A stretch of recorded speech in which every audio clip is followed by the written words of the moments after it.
Hiya, I'm Hinny, and this is a request video on Scorpio's strengths and weaknesses. Now, I am basing this on the Scorpio Sun archetype, so solar astrology, but this might also be useful to you or relate to you or anyone who is interested in scorpionic energy in general. For example, you might have another planet or lots of planets in Scorpio other than the sun, or you might have a lot of activity in your 8th house, which is the house that Scorpio is the landlord of. You might be a Scorpio rising as well, so this can relate to other people than just Scorpio sun. Mars is in Scorpio right now actually, and it has been since November 20th, around about then, this year, November 20th, and it's going to leave and finally enter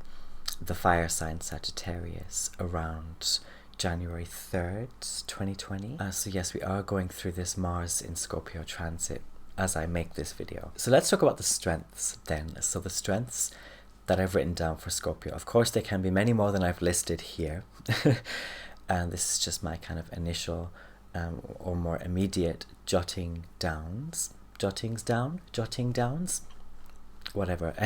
But the first thing I wrote down was Björk, the artist Björk. And I think Björk is, as well as being a Scorpio sun, moon and rising, also on the Sagittarius Scorpio cusp. So I don't remember exactly, but maybe she's like 1 degree the first day of Scorpio season, or maybe the second or third, somewhere really close I think to the Sag Scorpio cusp. A major strength for Scorpio or of Scorpios is that they are very powerful, very managerial, and very in control. And I remember in one of Björk's interviews, she stated having to be in control of almost every aspect of her work.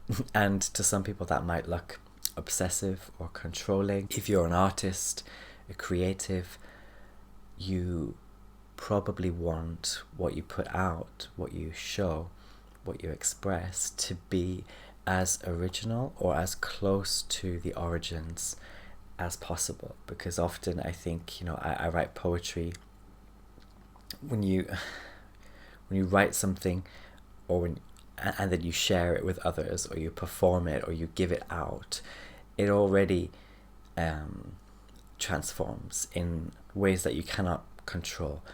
So I think by not having middle people like Björk, these really scorpionic people can, by being in control and having no middle people, they can basically keep most of the power, the original or raw power that their vision has. They can keep most of it. It's as original as possible. And also it's, I guess it's a side effect also of them being very scorpionic people, being very managerial, and this is excellent. They can be very managerial and in control. It's like a master puppeteer, if you like. It's someone who isn't just like pulling the strings or controlling the strings. They're doing it because they can. They are masters of it. They can. They are able, scorpionic people, to fixate on this activity, on this management, on this control. They're able to fixate and finish, because Scorpio energy is fixed energy. They're able to finish and take it through to the very end, more than perhaps most other people. In the tarot, we have I just picked a few cards from the deck that I like to use.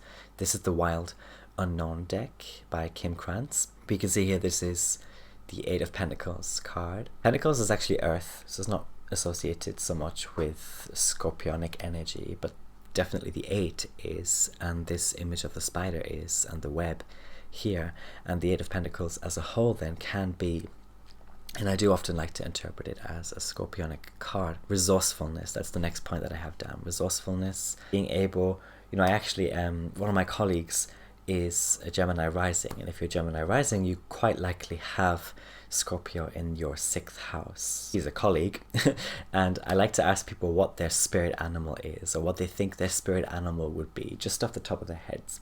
And his response was spider. And I thought that's such a scorpionic thing to say. And so even if you're like a Gemini rising, your scorpionic idea of yourself or scorpionic energy can definitely come out when you are at work, when you are approaching menial tasks and the routine. Scorpionic energy being associated with the spider, resourcefulness, being able to be your own resource as well. Producing that web comes from the spider itself. It's not found elsewhere. It's not gathering sticks, leaves. It's not gathering rocks. It is actually coming from themselves, coming from within. This is like Jean Grey, phoenix type stuff. When we think of phoenix, it's coming from the core, and the core is also something we associate very often in astrology with Pluto or Plutonic stuff. Pluto being the secondary ruler of Scorpio. So cores, or the heart, like the true deep inner heart of things. That's all Scorpionic stuff.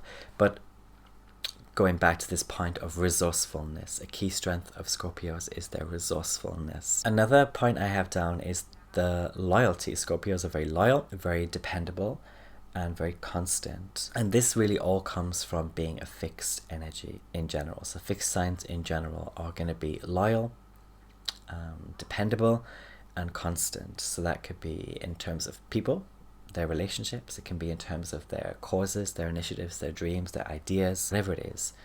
There's loyalty, and in the Scorpionic sense, there's that watery stickability. So there's the emotional intensity that's driving them to be loyal to this person, or to be dependable when it comes to this matter, or to be constant when it comes to that particular fight. It's very watery, it's very emotional, it's very intense. And it may sometimes come from being unable to let go of something or someone, because that's also water memory. Water memory. Have you watched Frozen 2, by the way? That's a theme in Frozen 2, how water has memory. If you haven't watched Frozen 2, go watch it. It's great. I love Olaf. Olaf is my favorite character. But anyway, next point. The next point I have down for Scorpionic strengths is that they are probably the most insightful and incisive. Insightful and incisive. And I actually did a little bit of research. I found this list online, the 10 most influential psychologists. Psychology very often being associated with Scorpio, Scorpionic energy. And this list comes from verywellmind.com, so you can go find it out yourself if you want. But just give us a minute. I noted down all 10 of these people in the list, and I did my very best to find their astrology. Sometimes I couldn't get their rising signs because there's no birth time available. With the exception, perhaps, of one of those 10 people, they're all Scorpionic as frig. They're all Scorpionic. The first one, B.F. Skinner, has a Scorpio midheaven, retrograde North Node in the 8th house. If you don't know what these things that I'm saying mean, you can ask a question in the comments, and I might make a video to elaborate on these things that I'm going to mention, if I've not made a video already on that. But B.F. Skinner, yes. I don't know, sorry, if this person is alive still, but B.F. Skinner has had Scorpio midheaven, North Node retrograde in the 8th house, which is the Scorpio house. Jean Piaget, is that a French name? Sorry, I really don't know much about psychologists historically, but Jean Piaget or Jean Piaget, terrible, butchered, but they have a stellium in Scorpio in the 6th house. They have their vertex, Saturn and Uranus in Scorpio, all in the 6th house. Sigmund Freud, Scorpio rising, and with the EP in the 1st house. The EP being basically how you come across in public, in the open. And to have the EP in the 1st house and in Scorpio, it's someone who very much comes across as quite an intense, mysterious, Scorpionic type. Albert Bandura has Mars in Scorpio natally. Leon Festinger is a Taurus sun, and this is very important because Taurus is the opposite of Scorpio. So although Taurus is an earth sign, Scorpio is a water sign, they're opposites. They're two ends of the same pole. So never dismiss your opposite sign or the opposite sign. It's basically the same as you. It's just approaching something in a different way, the same thing in a different way. So yes, Leon Festinger is a Taurus sun. William James has his vertex in the 8th. Ivan Pavlov was the only one I didn't highlight in red, so I highlighted all these Scorpionic psychologists in red, but I've left Ivan Pavlov just in black. But Ivan Pavlov has his Mercury 28 degrees Libra, 27, 28, 29 degrees, and then after that we go to 0 degrees Scorpio coming after Libra. So although Ivan has Mercury in Libra, it's very close to Scorpio. It's on the Scorpio-Libra cusp. And so someone like Ivan Pavlov, Mercury 28 degrees Libra, is going to be thinking like a psychologist, thinking like an abstractor, thinking like a metaphysician, yeah, thinking in that way. But the slight difference might be that they do it. I don't know anything about Ivan Pavlov's particular psychology or what Ivan contributed to psychology, but probably something to do with relationships, love even, or ideas of love. That could have been something that Ivan is constantly thinking about, with Mercury being in Libra, but very close to Scorpio. Carl Rogers has Lilith in Scorpio, and also the retrograde North Node in Scorpio. Erik Erikson, also North Node in Scorpio. And finally, Lev Vygotsky, a Scorpio sun. So possibly the most obvious there. It's kind of just what I have here for this point of insightful and incisive. So yeah, if you're a Scorpio, if you're Scorpionic, you're going to be very insightful, very incisive. Incisive, something that incises. It wants to cut through, it wants to get to the bottom of it, wants to get some core, to get to some core of something. That's all very Scorpionic type stuff. And that can be in the literal sense, so surgery, mining, or it can be in the metaphysical sense, so psychology. Next point, strong and unnerved. To look then at this card, the Death card, which is often associated with Scorpio. This is like a Hades archetype. It is, if you're very Scorpionic, it is some idea of being so kind of familiar with death, and that can be the death of people, it can be the death of ideas, the death of cycles, just so used to ends. The idea of endings doesn't phase the person as much as it might other people, basically. That's kind of what I mean by unnerved, and that can make the Scorpio come across as quite steely, but it definitely makes them strong. It makes them emotionally strong, not someone. It's very different to the Cancer, which is also a water sign, but the Cancerian archetypes their emotions tend to be much more bubbling up to the surface, much more kind of expressed than the Scorpionic archetype. Even though they're both yin and they're both water archetypes, the Scorpionic archetype is going to be more unnerved and stronger emotionally, in that they're going to keep emotions under wraps, basically. And that can be very good. It can be a great strength, because times don't always call for your emotions. Times don't always call for your emotional expression. And sometimes it can make things messy, situations messy. It can make you look weak when you're not. It can make people think you're weak. It can give away your motives to the wrong person, and so on and so forth. So Scorpionic people really understand this, and that's what makes them strong. Also, Scorpionic people are honest, true, and realistic. This might not be every Scorpionic person, obviously, which can be kind of like cold, hard truth type stuff. So sometimes things can be blunt or cold, but it's always honest, almost. Honest, and it's true. Again, going down to the deep core of something, it's true. And looking at the Father of Cups, this is another card I associate with Scorpio. The deep truth, the deep the deepest realist intuition of things, and realistic then comes with being honest, being true. Scorpionic people get realism, they get reality a lot. Remember, Scorpio is the opposite of Taurus. Taurian energy is also about getting real, stable, and practical about things, about people, about matters. And Scorpio is very similar, very realistic, very in tuned with how people really are, with what things are really like. Purifying and healing, that's another point I have for Scorpio strengths. So healers, Scorpios are often associated with the practice of healing, therapy, so purifying and healing.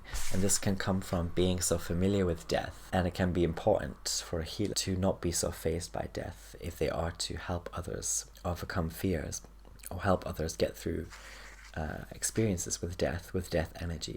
Ascending and growing as well, that's another thing I have. After death, Scorpionic types, they just grow, blossom like phoenix. The Phoenix Jean Grey archetypes again coming out. No matter how hard something has been, no matter how torturous or traumatic something was, it's going to be the Scorpionic types who come out of it, and they probably come out of it having revealed very little of their experience as well. So a lot of it may have been so internalized and so kind of shoved down and dealt with at their core. Transformative, manipulative, but in a good way. Scorpionic people can be very transformative. They can transform people, not just themselves, but other people.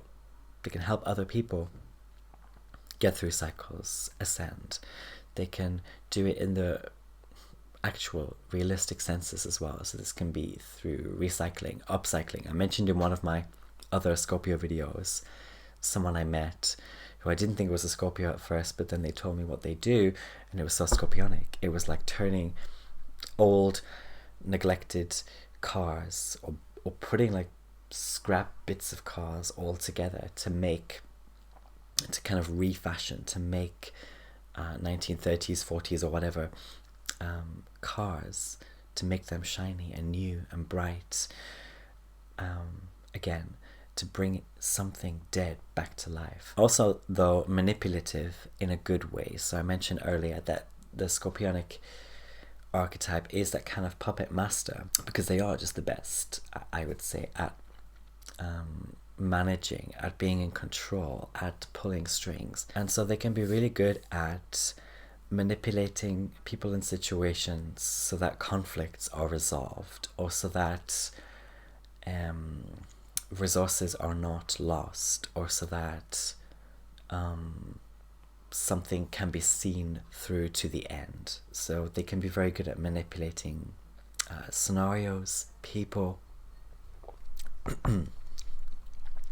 Scorpionic people are also very mature, serious, and committed. The maturity coming from putting a lot of what they've realized about people, what they've realized about relationships to things, ideas, places, all the reality that they have come to know. They put it all inside them, and it's all churning inside and transforming them from inside out. And that makes them very mature people, because they've gone through so much internally, emotionally. And so they are going to be very good people to, if you're close to them, to give advice, to confide in, because they're also very committed people. Again, going back to the point earlier of loyalty, they're also committed. They're committed to you, committed to those that they are close to, but they're also very serious people, Scorpionic people, or intense. You could equate those two words, seriousness and intensity, when it comes to Scorpio, because of all of that churning that has made them, even if on the surface, in the physicality, they don't appear very Scorpionic at all, inside is where Hades, the Hades archetype, has been at work inside. And that they could be really young, they could look really youthful, they could have not ever left their town for years and years and years, but yet there's deep maturity and seriousness and commitment for those who they let in, for those who, again, it's kind of like the Taurus archetype as well. So for those who are part of this smaller circle, or their smaller circles, for those people, they are very serious and very committed, and they're very willing to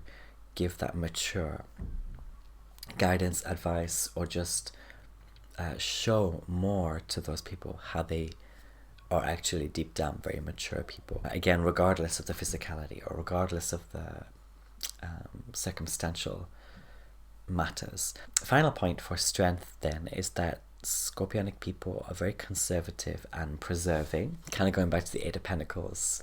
Conservative in the sense of patience, in the sense of waiting, and preserving as well in the sense of like this spider, always making sure you mend the broken parts of the web. And I do believe at least some species of spider, they actually eat their web. So they make it, but they also eat it as a kind of recycling, I guess. And this can be also in matters of their feelings about people or their feelings about ideas. They can withhold it until perhaps the time is right to strike or to talk about it or to reveal. Or again, it can just stem from the maturity that they know better. They know better than to just leap out at someone or something. It's a yin sign after all. Just like Taurus, they know that actually they will attract a lot. And so even though they can be, they can afford to be conservative and preserving, they're still going to be attracting a lot because they are just generally very magnetic people. Let's go to the weaknesses now. And I'm going to do these very quickly because, you know, I think it's better to focus on the strengths and powers. But weaknesses, you know, Scorpionic people can get very paranoid. This is the psyche, this is the 8th house, it's psychology. It's no wonder that the top 10 most influential psychologists are Scorpionic. Overthinking. And the Virgo glyph is very similar to the Scorpio glyph. And so Virgo and Scorpio, one thing they definitely share in common is the way they can intensely obsess about something, intensely obsess about some idea. They have had something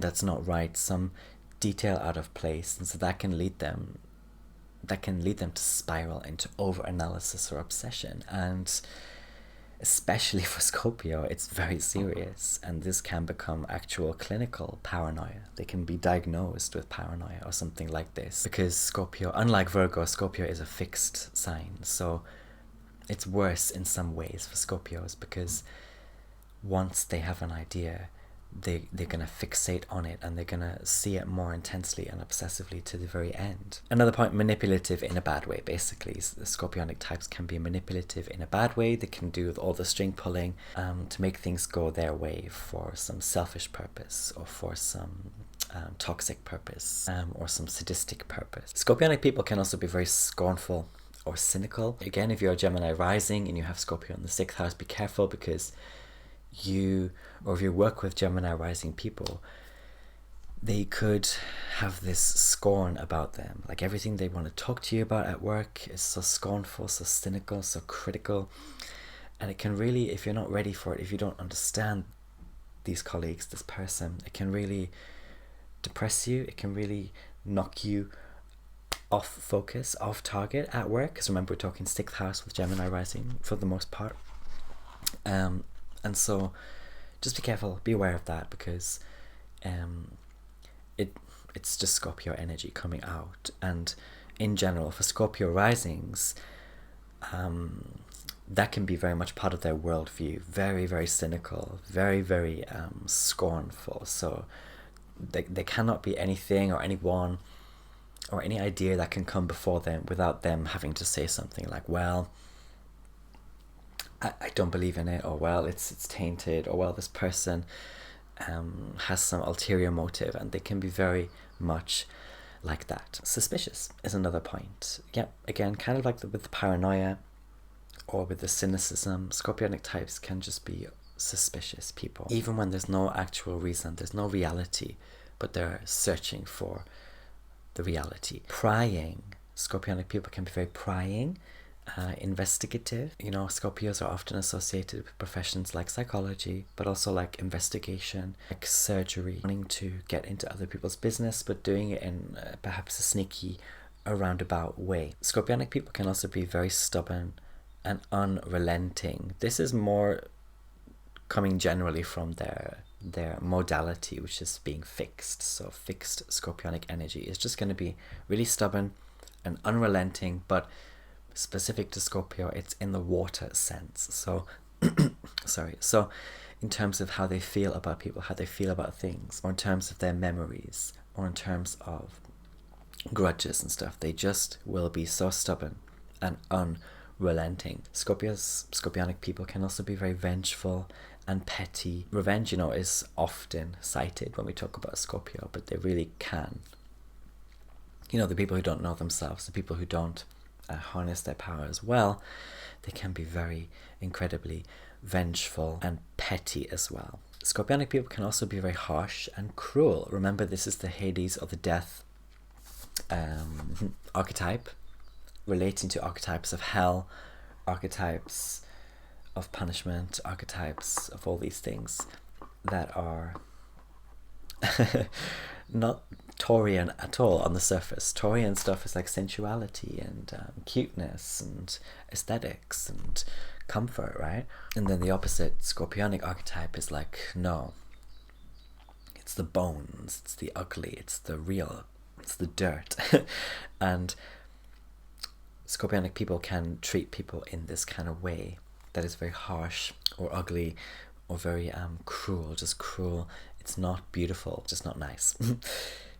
Scorpionic people can also be very patronizing, and be careful if you or people around you who are Scorpionic, if they are teachers or managers or parents even, they have to be careful, because they can not only be patronizing, but they most likely know other people's psychological weaknesses, traumas. They are very sensitive to these things in other people, so they can be patronizing, but very harshly or cruelly so. They can also be opportunistic in a bad way, just like a kind of like this spider archetype, pouncing on things and people